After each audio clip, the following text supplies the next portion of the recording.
Kita menurut oleh beratnya tekanan karena kita mau mengenakan pakaian yang baru itu tanpa menanggalkan yang lama, supaya yang fana itu ditelan oleh hidup.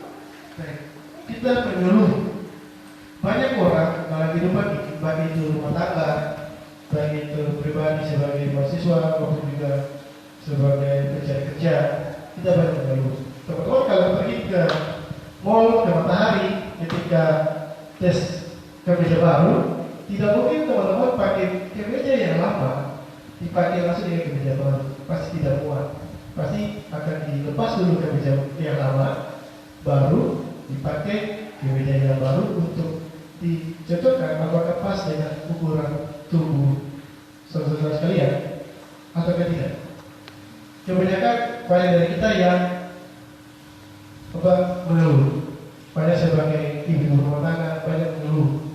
Mungkin karena anaknya nakal atau mungkin karena kebutuhan ekonomi. Satu poin yang kita sampaikan di sini bahwa seorang wanita, seorang ibu rumah tangga adalah dia doa rumah tangga. Begitu pun suami kebanyakan kalau sudah capek pulang kantor terus moodnya hilang, banyak mengeluh. Kita capek. Mari sudah dulu. Jangan dulu ditobat. Apa kalau kekasih kaca, kalau masih pacaran itu si sangat baik, si paling baik, berbeda siapa manis. Karena kalau pas cewek itu bikin proposal siapa si baik. Kebanyakan seperti itu. Tapi coba kalau ketika menghadapi masalah, kalau bilang Allah mengerti, Allah peduli segala persoalan yang kita hadapi, tak akan pernah dibiarkannya ku bergumul sendiri, sebab Allah mengerti segala persoalan yang kita hadapi. Allah itu mengerti, baik itu soal pacar, soal ujian di kampus, soal kebutuhan rumah tangga, soal capeknya suami, soal apa saja, soal Ahok pun Tuhan mengerti. Ya kan? Bahkan soal Ahok saja Tuhan mengerti, makanya dia itu tenang. Dia sangat tenang. Ada banyak dari kita di dunia ini yang sebagai pendatang atau perantau, kita itu harus berbeda. Kalau teman-teman buka atau saudara buka di 1 Petrus 2 ayat 11 dan 2. Ayat 11 dan 12. 1 Petrus 2 ayat 11 dan 12. Firman Tuhan, saudara-saudaraku yang terkasih, aku menasihati kamu supaya sebagai pendatang dan perantau, kamu menjauhkan diri dari keinginan-keinginan daging yang berjuang melawan jiwa. Beritulah cara hidup yang baik di tengah-tengah bangsa bukan Yahudi, supaya apabila mereka menfitnah kamu sebagai orang durjana, mereka dapat melihatnya dari perbuatan-perbuatanmu yang baik dan memuliakan Allah pada hari Dia melawan mereka. Baik, terima kasih. Sebagai pendatang dan perantau kita harus beda. Banyak kalau ada teman-teman yang menghadapi masalah, jangan kita tambah mengikuti dia lagi, tapi beri kekuatan bagi dia, sampai habis dia dan doakan dia. Seperti itu. Jadi kita harus beda dalam perbuatan kita maupun dalam perkataan kita. Terus kadang-kadang ada Ahok yang viral, Ahok itu beda dalam perbuatan maupun perkataan. Dia bilang A, dia lakukan A. Dia bilang A, lakukan B. Kalau dia bilang yang kita lihat selama di televisi maupun juga selama dia menjabat dan juga selama dia memberikan janji dalam pilkada, dia itu selalu konsisten. Jadi dan sebagai perantau kita harus beda. Yang kedua, dunia ini tempat sementara. Tempat sementara bagi anak Tuhan atau tempat transi. Nah, 14b dikatakan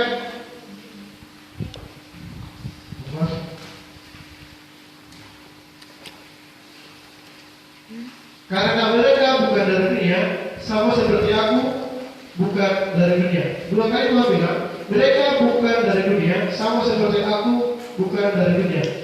Ayat yang ke-16. Teman-teman pasti atau saudara-saudara sekalian pasti pernah pergi ke luar kota, ke Jakarta dengan pesawat. Dari Ambon ke Jakarta, pasti kita akan transit ke Makassar ataupun juga transit ke Surabaya, baru ke Jakarta. Minimal transit itu sekitar 15 menit, 20 menit, tidak lama, atau 2 jam, sejam. Itu pun transitnya itu kita harus bisa menggunakan waktu transit kita dengan baik-baik. Mau ke kamar mandi, yuk cepat ke kamar mandi. Mau makan, cepat mau makan. Kalau sampai Anda ketinggalan pesawat, bye-bye sekarang. Anda tinggal Makassar, Anda tinggal Surabaya, dan meweklah Anda. Jadi dunia ini tempat kita transit sementara. Jadi pergunakanlah umurmu, pergunakanlah umur saya dengan baik-baik, dengan sebaik mungkin. Kejadian 6 ayat 3. Dalam Kejadian 6 ayat 3 dikatakan batas umur manusia itu 120 tahun. Dan Kejadian 6 ayat 3. Kita sering dengar 70 tahun keluar dan sebagainya. Kita cari dari mana? Kita buka-buka, Tuhan batas umur kita berapa? Ternyata dalam cerita dalam hati Tuhan itu batas umur berapa? Ternyata kita buka dalam Mazmur 39 ayat 4 bahwa Tuhan menyatakan hal yang sama kepada Tuhan. Coba kita buka di Mazmur 39 ayat 4. Mazmur 39 ayat 4 tabla balik tuh. Ini 39 ayat 4. Balik. Mazmur 39 ayat yang ke-4. Boleh dapat boleh bantu kita untuk baca. Firman Tuhan, hatiku bergejolak dalam diriku, menyala seperti api. Ketika aku berkeluh kesah, aku berbicara dengan lidah. Ya? Oke. Dan Mazmur 90 ayat 10. Markus. Masa hidup kami 70 tahun dan jika kami kuat 80 tahun dan kebanggaannya adalah kesukaran dan penderitaan sebab berlalunya buru-buru dan kami melayani. Bisa dulu, Bu? Ayat 10, masa hidup kami 70 tahun dan jika kami kuat 80 tahun dan kebanggaannya adalah kesukaran dan penderitaan. Iya memang Masa benar. hidup kami 70 Tahun. 70 tahun. Kalau gue 80. Tapi yang lebih lain apa? Kita jadi waktu kuat, waktu muda bisa ketiga berbedaan oleh itu. Pada saat waktu Anda 80 tahun, saya 80 tahun, terus saya bisa kepingin lain. Mesti pakai cucu. Cucu. Kalau sekarang bahaya. Itu juga dalam satu bulan. Baik, kenapa kita harus efisien dalam melakukan atau menggunakan waktu kita? Karena umur kita itu di dalam tangan Tuhan. Suka-sukanya Tuhan membuat kita umur lama. Ada lagu lagi. Suka-sukamu Tuhan, suka-sukamu Tuhan, suka-sukamu Tuhan, suka-sukamu Tuhan, suka-sukamu Tuhan. Jadi Tuhan suka-suka. Mau panggil hari ini, Tuhan panggil. Mau panggil besok, Tuhan panggil. Suka-sukanya Tuhan. Dan Tuhan mau bilang, bergunakan waktu saudara dengan sebaik-baiknya. Kalau Tuhan kasih pelayanan main drum, main yang baik. Tuhan kasih pelayanan main keyboard, main yang baik. Kasih bass, main yang baik. Singer, WL, bergunakan dengan baik. Jangan main-main dengan pelayanan Tuhan. Jangan main-main dengan tugas kampus saudara. Kalau saya kasih tugas di kampus, terus pulang taman-taman sebiki, cuek lupa ingat pacaran, datang kumpul dan marah sih. Marah tuh, bahkan marah. belum bikin Pak. Suruh berapa? Saya suruh berapa? Saya mau 20 tahun, saya suruh Pak. Karena orang main-main dengan tugas yang diberikan. Jadi Tuhan bilang, jangan pernah main-main. Kesempatan itu datang sekali saja dalam hidup Anda. Makanya kesempatan ini pun juga bisa main. Kali ini kesempatan sekali saja kita dapat dari Tuhan. Kita sakit, tapi kita berusaha untuk kuat. Walaupun hujan, kita pergi ke dokter, ke depan gereja Bethlehem Mokitom itu ada dokter-dokter kakek di situ dan juga ada apotek di situ. Kita pergi, kita keluar dan kita sudah tahu kita sakit dulu. Sakit apa? Ya sakit apa? Ya sakit. Masa mau sakit apa? Sakit apa? Terus yo, kita sama saja. Kita doa. Selesai kita doa. Yo.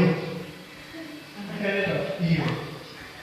Kita pikir Tuhan apa? Kita sakit. Biar bisa lihat. Tapi ya Tuhan yang melihara, Tuhan pasti yang membuka. Nah, kita yakin percaya satu bahwa kita hadir di sini karena kekuatan Tuhan berikan. Jadi teman-teman, yang kita bilang tadi, jangan seperti orang dunia. Yang tubuhnya ada di tempat ibadah, tapi jiwanya ada di luar. Artinya begini, teman-teman, saudara semua datang beribadah kepada Tuhan, tapi masih pikir, sebenarnya di pasar balik apa ya? Ini sebenarnya anak-anak besok buat sekolah ini bagaimana? Ini sebenarnya kita bagi tugas apa? Jangan. Sudah datang komitmen untuk beribadah, totalnya sekiranya tubuh jiwa-jiwa jasmani dan roh itu untuk ibadah. Setelah pulang, baru melakukan hal dunia. Mau bikin batu jika, mau ini kebanyakan orang bilang ini, betul datang ke ibadah itu kan segala persembahan. Tuhan dari mana? Saudara, aku kemarin bisa bawa persembahan, terserah. Kita pergi ibadah tuh deh. Bensin yang ada dalam motor, karena hujan, kita pergi. Sampai kita ngomong di saudara, di ibu kekasih yang kita sama kakek tinggal di mereka, di terus ketemu, mereka kuat, saya kuat. Sampai di ibadah, waktu mau kasih persembahan, kita berapa? Saya ada. Dan Tuhan, jangan saya. Ini adalah sebab itu yang kita kasih. Waktu dan tenaga yang kita kasih buat Tuhan. Tuhan sebenarnya melihat kita punya uang berapa juta yang ada. Tuhan sebenarnya lihat kata baju yang bagus yang ada. Sebenarnya. Anda mau datang dengan cuma campur pun Tuhan terima. Amen. Kita pernah pengalaman bahwa waktu kita persembahkan sebuah pujian di gereja GPM Silo, pada saat persembahan itu ada seorang bapak datang dengan pakaian seadanya dan membawa 2 buah kelapa sebagai persembahan. Bawa langsung masuk ke depan. Orang-orang semua pada lihat. Dia tuh bawa apa?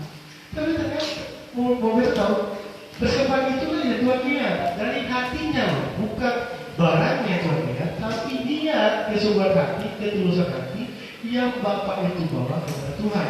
Seperti itu juga Tuhan mau bawa ketika teman-teman main musik, ketika kita main musik, ketika teman-teman singir, WL, bawalah tubuh, jiwa, roh Tuhan dengan kesungguhan hati. Dan Tuhan bilang baik-baik. Kesempatan ini tidak akan ada lagi. Di luar sana banyak orang yang ingin main musik di depan gereja. Banyak. Beta sebelum dari STH di STH, beta datang dari Jakarta ke Ambon tahun 2000 itu, beta ke gereja GWI Anugerah karena beta saudara sebetulnya ada di situ, Buji di Tehena dan Buji di Tehena, beta ke situ. Karena mereka yang pakar musik, jadi beta ke situ. Karena kita ada saudara sepupu dari rumah kakak, jadi kita ke situ. Beta dengan cara foto cantik, foto-foto. Karena kita di Jakarta namanya ada gaul, itu dia selengean aja. Ini, kalau foto dengan selengean pun datang masih lo ke Jakarta. Mau apa di sini? Kalau ketemu sama Jim siapa tidak enak? Siapa yang sudah datang? Ternyata yang ketika dua sama beta dengan sukacita itu Pak Pendeta Agus. ketika duduk di meja terus beliau waktu itu Jimmy dan teman-teman lagi latihan di mimbar. Karena saat itu Jimmy masih main drum, belum WL, masih bermusik, dan beliau tanya, "Bu mau apa? Kakak mau apa?" Kita apa itu mau seperti mereka di depan. Kita mau kayak mereka di depan. "Lu bisa apa?" Kita suka bisa nyanyi.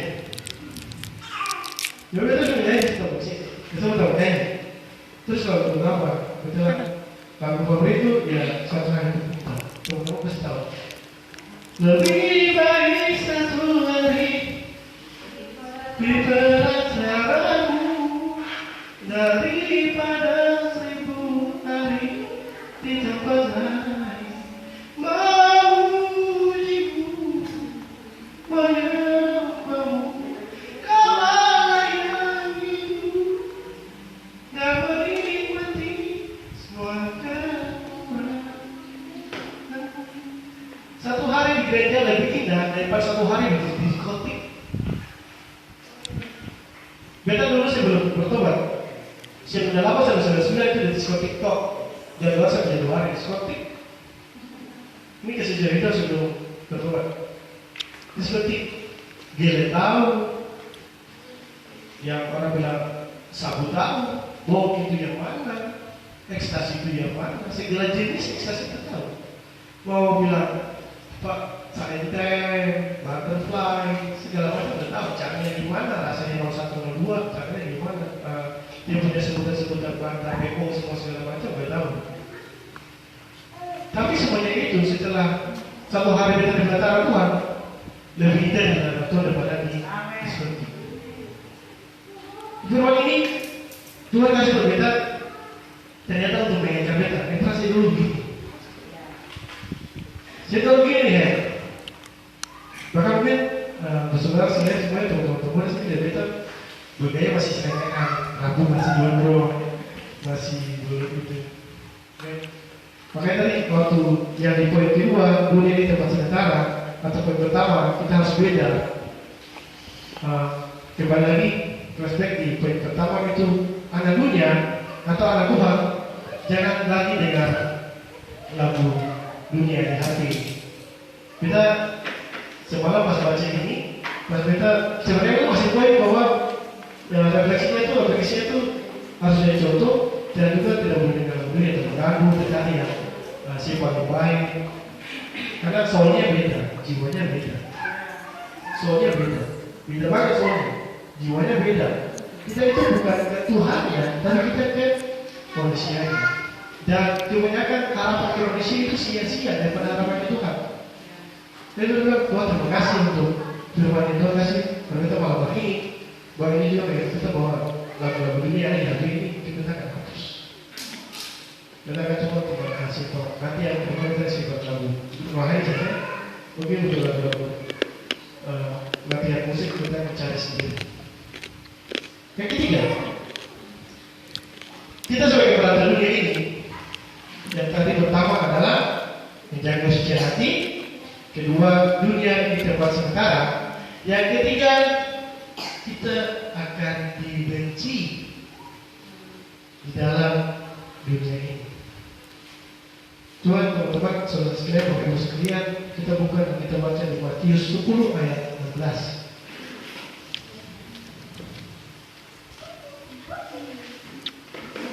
Matius 10 ayat 16 sudah akan dapat. Ya, Matius 10 ayat 16.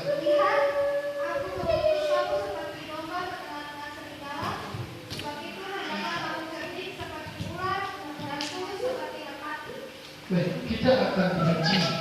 Domba itu santapannya serigala. Teman-teman coba memposisikan diri kita domba, terus keliling kita itu serigala. Takut enggak? Coba kasih. Masih takut. Dunia ini segala macam masalah yang kita hadapi, baik itu di politik, baik itu di hukum, baik itu di seni, baik itu di budaya, segala macam. Itu banyak segalanya. Kita akan dibenci. Jadi Ahok ketika dia masuk di penjara rutan ya sebelum ke Makobrimob. Ya, dia itu masuk sebelumnya dipindahkan. Ternyata informasi yang kita baca di berita, pertama itu untuk menghindari dia dari pembalasan dendam anak buahnya yang sedang karena dia masukkan ke penjara gara-gara korupsi. Jadi Ahok itu dibenci karena perbuatan dia yang baik.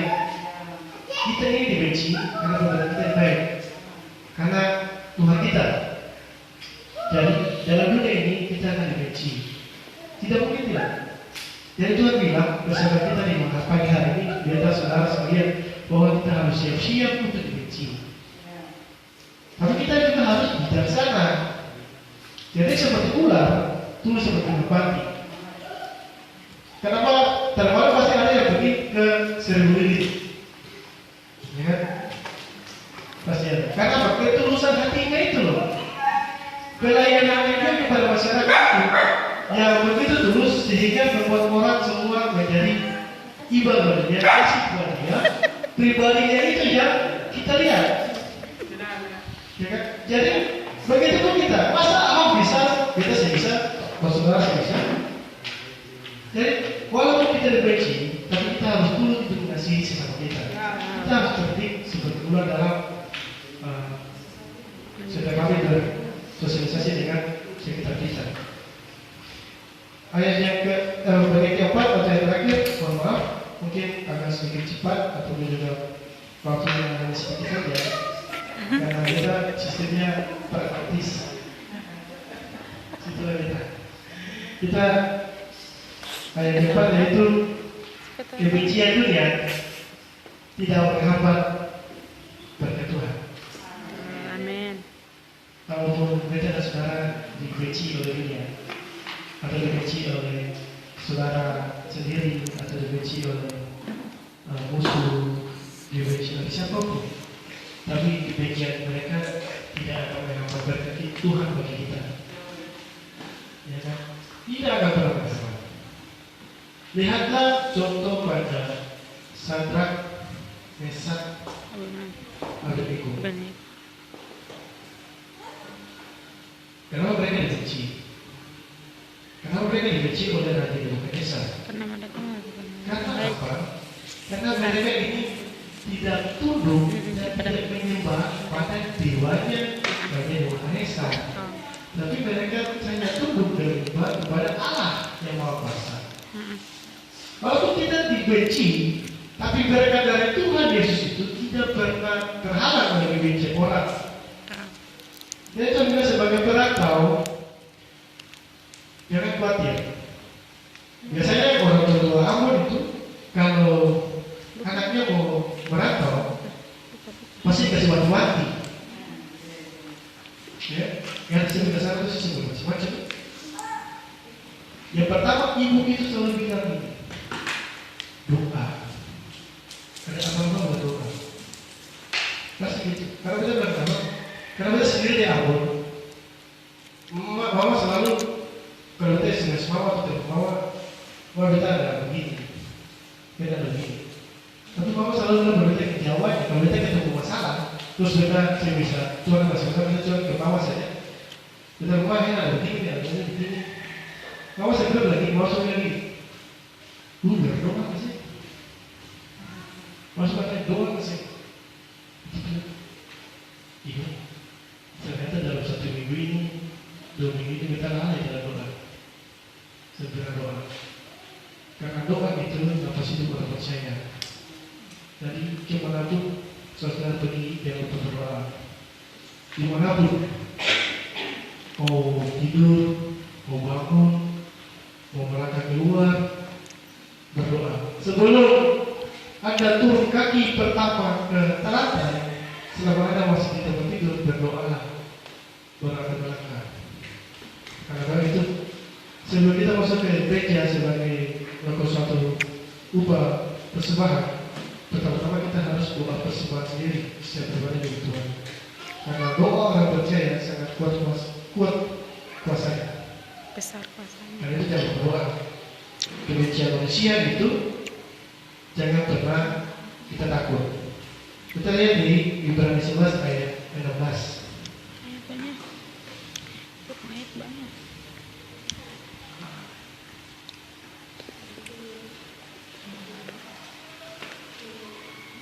Ini sudah Pak?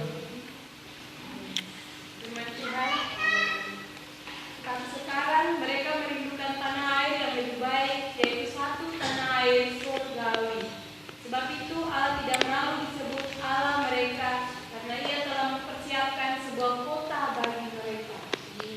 Tetapi sekarang mereka merindukan tanah air yang lebih baik, yaitu satu tanah air surgawi. Kita sebagai perantau pasti merindukan pulang ke kampung halaman, home sweet home. Mau bilang apa lah ya kan? Home sweet home, rumah tetap rumah sana, rumah di sana. Mau tinggal di mama atau kakak rumah kah? Mau tinggal di adik yang lagi di rumah kah? Rumah sendiri itulah istilah kita. Karena itu bilang kita berharta di dunia ini. Di rumah mama telah kusediakan tempat bagimu. Mereka Tuhan itu selalu ada seperti hidup kita.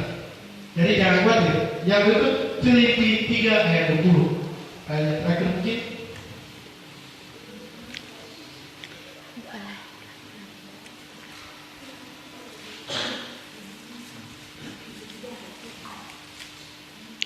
Filipi 3 ayat yang 20.